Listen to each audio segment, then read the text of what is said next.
Usually, the message is given at the end of the presentation. But today I thought that I should give the message right in the beginning. And the message of the presentation is be cautious in fixing large hernias. And this message could be for the surgeons and as well as for the anesthetists. In last couple of years, we have operated all these cases successfully. And as you see, all these cases, they have got a very large hernias. And surgically, we classify these into large hernias because they are over 10 centimeters. They are complex hernias because at many cases, the skin, subcutaneous tissues, it is ulcerated and it is giving a abdominal wall compromise. Now, when we talk of these patients preoperatively for the successful recovery out of the anesthesia and the perioperative course, we characterize these patients into a couple of parts. The first thing is the patient's characteristics. With the patient's characteristics, what we look after is whether the patient is having obesity, diabetes, hypothyroidism, hypertension, cardiac illness, renal illnesses. These are the patient characteristics. And there are certain hernia characteristics. These qualify in the form of the size of the hernia, larger defects, multi-loculated sacs, and if the skin is ulcerated and also on like that. Some factors are modifiable in the form that if the patient is smoking, if the patient has got a diabetes, the hypertension, and everything can be pre-optimized in a preoperative phase. That we always do. Even it is said and recommended that even the BMI should be corrected as far as possible. But some situations like this here, that we cannot wait for the BMI to come down, and perhaps we need to operate in something like an emergency setting for these cases. The problems that we face and actually we understand about this case is it is not only the reduction of the hernia and the closure of the defect and putting a mesh here. The problem is whether the patient is going to have better or an optimal compliance during the operation and after the operation. The compliance for the respiration can be compromised because of these hernias. As we know that the respiration, the abdominal muscles, they play a very major role in our normal respiration. We say that the breathing is abdominothoracic like that. And because the core muscles of the abdomen, the three obliques, two recti and the diaphragm, they are the most important component for having a smooth respiration. If anything goes wrong with these muscles, perhaps the respiration is jeopardized and then the further complications they start. If we look at all these patients, the moment we put these hernial contents back into the peritoneal cavity, naturally there has to be some raised intra-abdominal pressure. Apart from that, the patients like this, where not only you look at the skin here, the skin is ulcerated and it is all inflamed and necrosed, so that it doesn't mean that it is only at the skin level. Even the muscles below and the fascias, they are compromised. And the normal compliance of the abdomen is lost in this area. So in this patient, for me, actually, it is only half of the abdomen taking part in normal respiration. The rest of the abdomen, the muscles compliance is poor as it looks here now. The another thing is, while we do pre-optimization, apart from the medical conditions to be pre-optimized like thyroid, BP and obesity and all that, pulmonary functions, surgeon pre-optimizes these cases by two ways. One is we give injection Botox to these muscles. The idea is Botox is as you know, it's a neuroparalytic agent. And once we inject into a skeletal muscle, after 24 hours, the muscle starts going into paresis. And because of this paresis, it lengthens and it also becomes more supple. So it makes surgeon more comfortable to close the defects properly. And also we go ahead with the progressive pneumoperitoneum. So these two things, almost all these patients, they received preoperatively and then we had gone. Now, what is happening to the anesthesia point of view is that I am putting all these contents back into the peritoneal cavity, and this surgically we call it as a loss of domain. The loss of domain is if there is a structure that has herniated into the hernial sac, and if we are unable to put it back without doing some intervention, it is the loss of domain. And this loss of index domain can be categorized. It can be calculated by an index called as a Shabak index and the Tanaka index. This also we always do. If the index is over 20%, then all these patients, they qualify for this pre-optimization, and that also we do. So the Tanaka index is taken care of. We have given the Botox. Giving now Botox, what has happened is now, in this case, particularly if you look after, that this part of the abdominal wall is compromised. The compliance is not very satisfactory. And this part of the abdomen now I have Botox. So for your purpose now, this patient has very less abdominal compliance as far as the respiration is concerned. We are now only dependent upon the diaphragm because all the three obliques we have botoxed and they are paralyzed. They are not taking part into the respiration. So all these things are to be considered before we take up these cases for the surgery. And when we undertake surgery, and the problem that should be always at the back of our mind is the intra-abdominal hypertension and the abdominal compartment syndrome. This condition can give rise to organ hypoperfusion. There can be an organ dysfunction ultimately. And the commonest cause of post-operative and the perioperative mortality, I will say, is the abdominal compartment syndrome. And let us see that whether we can identify or predict which cases are more liable for going into this condition, whether we can diagnose this case pretty early before it really establishes, and what corrective steps we can take if it is established. If you look at the historical aspects, something actually history of anything that we discuss is always interesting. The impact of the raised intra-abdominal pressure was documented way back about 150 years back from today. And there were several studies which many enthusiastic surgeons they did on the animal models, and they documented that there could be adverse effects on the respiratory CVS and the kidneys. The pioneering work of Richard in the 19th century, he described the abdominal compartment syndrome. And thereafter, Soderbergh, he described a strong correlation between raised intra-abdominal pressure and oliguria. So it took nearly 100 years from Mary to Soderbergh to establish that the organ dysfunction that happens after large hernias that we do is because of some abdominal compartment syndrome. And no doubt that the enthusiasm of the surgeons and the other intensivists and all, it progressed further. And then the World Society of Abdominal Compartment Syndrome was established in 2004. After any society is established, few like-minded people, they come together. Naturally, they study the problem in a more detail and they come out with a better guideline and also the insights into this subject. So there is a website, the World Society of the Abdominal Compartment Syndrome, and you can approach the website. And there are beautiful guidelines about the intra-abdominal hypertension and the ACS as well. The compartment syndrome can occur in any anatomical area with increased pressure in the confined space. It results into the poor blood flow, cellular damage, and eventually the organ dysfunction. And there are two types. There could be an intra-abdominal pathology, or there could be no intra-abdominal pathology, but still it can give rise to ACS or the abdominal compartment syndrome.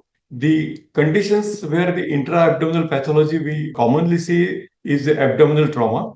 The aortic aneurysm rupture is not that common with us, but then the liver trauma, splenic injury, the ovarian rupture and all. So whichever condition which causes a large hematoma, the large tumors intraperitoneally or the retroperitoneally, intestinal obstructions, reduction or managing the large hernias on table, complex abdominal procedures, and transplantation particularly.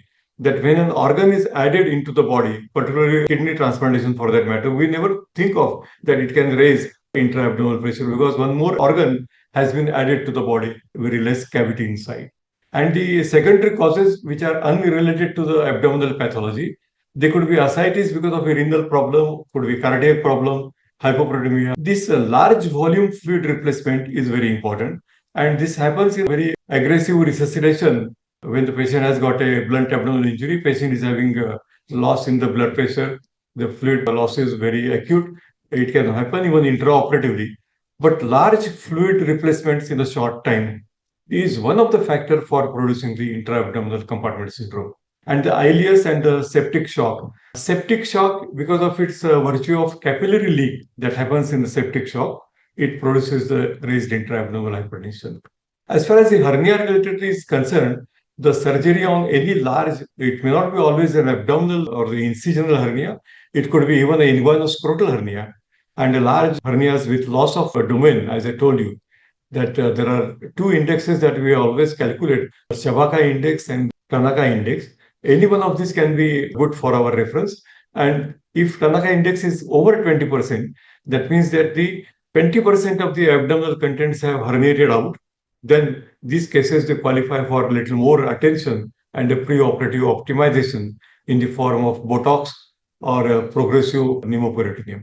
This is very important that apart from the reduction of the contents, even if sometimes the contents which have herniated, they are less than 20%, say 10% of the loss of domain is there.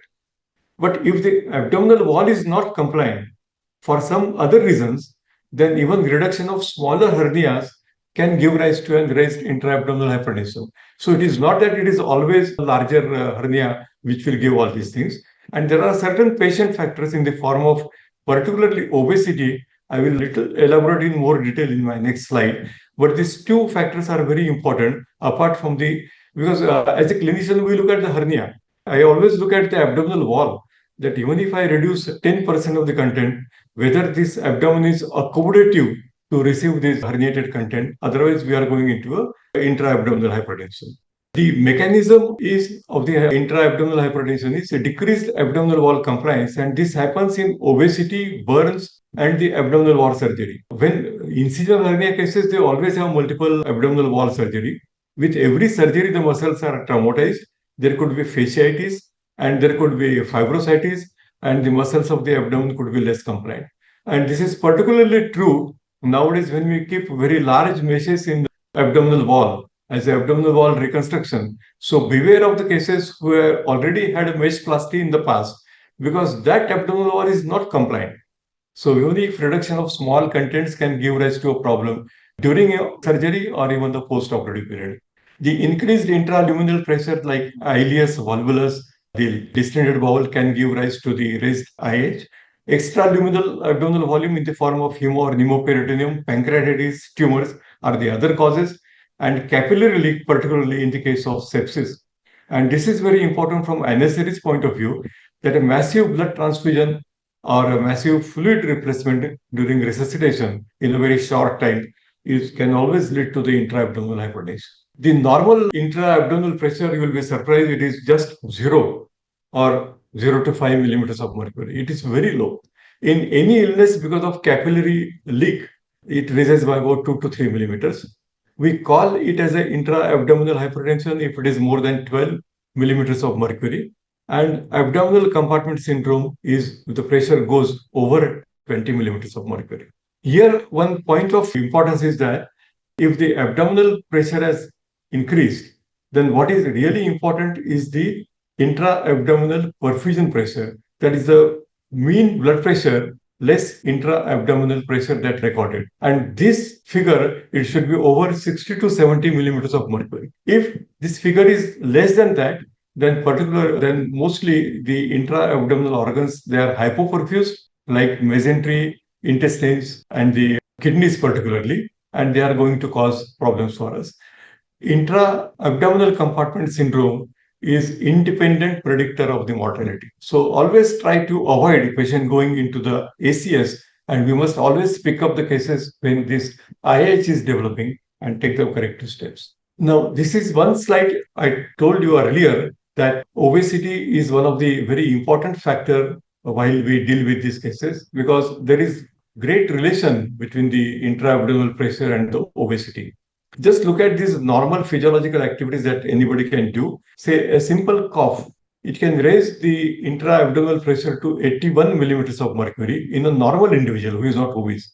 Look at the obese patient, it is almost double. And then look at all these parameters, they are almost 2 to 3 times in the obese patients as compared to the normal patients. So obese patients, the intra-abdominal pressure develops much higher as for the same activity as compared to the normal individual. So obese patients, they do worse when there is a risk of intra-abdominal hypertension.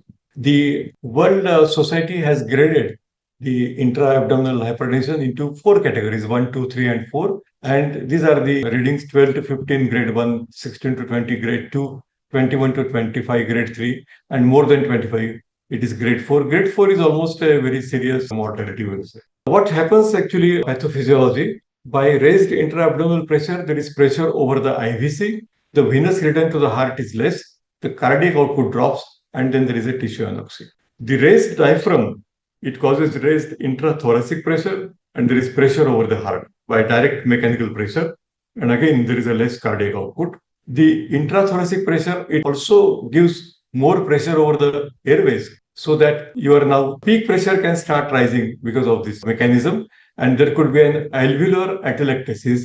Here, the plateau pressure starts increasing. Ultimately, it leads to the CO2 retention and bradycardia and again arrest. In intestines, again, the same hypoxia, the hypoxia to the small bowel, it causes the capillary permeability and there is a ileus. The small bowel now starts dilating. So this can happen right on the operation table actually. And here, till now actually, we were not dealing with the sepsis, but just by the ileus, there is a bacterial translocation from the inside to outside. What we call as a gut mucosa barrier is now broken. And then we are now dealing with an added complication of sepsis, which was not there in a clean hernia case. There is a hepatic perfusion also can become less. There is a renal hypoperfusion. And even the CNS, there is decreased flow and there could be a cerebral edema. Are there any pre-operative predictor factors whether we can assess or we can think that this patient can have a problem? One important thing I told you is a loss of domain. If the loss of domain is over 20%, these patients are at risk for developing the IAH. The less compliant abdominal wall, this also we should take into account that whether the patient's abdominal wall is moving comfortably or not with the respiration. Associated comorbidities like obesity particularly, and then the hypothyroidism, diabetes and all, they really don't add to the mechanism of producing the hypertension. But here, if they are added on, the overall prognosis becomes more compromised. Intraoperative factors are, as you must have observed, that anything that has herniated into the hernial sac is always edematous. And there is a edema of the mesentery, there could be edema of the bowel. And if the surgeon is closing this abdomen under tension, usually we don't do it. And in that case, the intra-abdominal pressure starts increasing right on the table. And what you see on the monitors, there could be a tachycardia and there is a fall in the BP. The moment we start closing the abdomen under pressure, the first thing that happens is patient goes into a hypotension. And the first reflex of anyone could be to infuse the fluids. And perhaps this is little wrong decision for anybody to infuse rapid fluids to raise the blood pressure because the BP has fallen because there is a less venous return. And by infusion here, now we should be a little careful that the things are going to get worse. The advocated thing in the theory is that you use inotropes, like you can use the inotropes and then you can raise the blood pressure. But then infusion of fluids is not recommended in this case. The monitor peak pressure and the plateau pressure, it is always, at least I always see the basic heart rate, blood pressure, EtCO2, peak pressure, plateau pressure in the beginning. When I reduce the contents, I again look at the monitors. When I take the abdominal wall and start closing it, I first take the Alice's forceps and just do a dry run of closure of the abdomen without putting any sutures. Wait for 2-3 minutes and see what is happening to the pressures. If the patient is tolerating everything, then we can go ahead with this surgery. If we find that these pressures are rising more than about 7 to 8 millimeters of mercury, then perhaps the closure of the abdomen is not indicated. And there are certain other measures now surgeons can take to relieve the intra-abdominal hypertension. Perioperatively, the monitor vitals, distended abdomen, tachycardia, hypoxia, hypotension, and all these things to be monitored because now we don't have the plateau and the peak pressure in hand, but these are the only things. If post-operatively, if you find that there is a distended tense abdomen, tachycardia, hypoxia, and hypotension. Again, here, the thing is not to infuse the patient with the fluids because the patient is having oliguria, but then you use an inotrope like dopamine so that the internal perfusion of the organs is improved. The clinical presentation, these patients are really critically ill and they are unable to communicate. Many of the patients are even on ventilator. Distended abdomen, hypotension, raised JVP, edema, oliguria, increased demand for the ventilation, peak pressure, increased demand for the FiO2. So these are all the things that they can tell us that patient is having an intra-abdominal hypertension or a compartment syndrome. Incidentally, actually the diagnosis more depends upon our prediction and our sensitivity towards this condition. The imaging modalities in the form of X-rays or the CT scans or the ultrasounds, they are not that very useful. That's why I have not put any slide of the imaging in this presentation. Though after established raised intra-abdominal hypertension, there are certain clear CT scan findings on the CT in the form that the inferior vena cava, the diameter goes less than 3 millimeters. There is congestion of the bowel wall so that we can have a hyper enhancement of the CT scan. But these are all things which don't help you in making the diagnosis of the IH.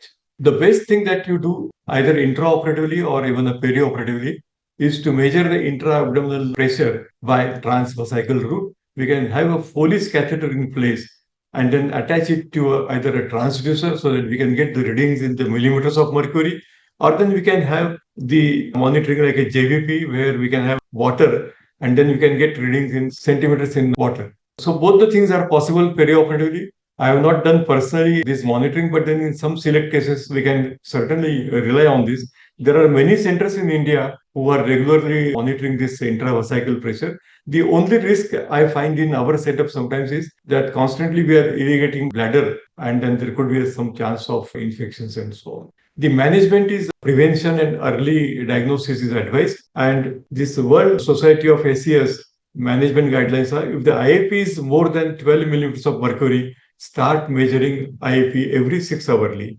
Evacuate the intraluminal contents, pass an nasogastric tube, minimize enteral feeds, and give enemas and colonoscopic decompression. Actually, in one of the cases, I was operating in KEM hospital recently, similar case. The patient had a tense abdomen, and then we saw that plateau and the peak pressure is going up. I was unable to close the abdomen. We passed, I palpated the large bowel. It was all loaded and there were a lot of gases there. So on table, we passed Latus tube and then patient's contents were decompressed. And fortunately, the readings, they came back to normal. We could close the abdomen. Evacuate the intra-abdominal space.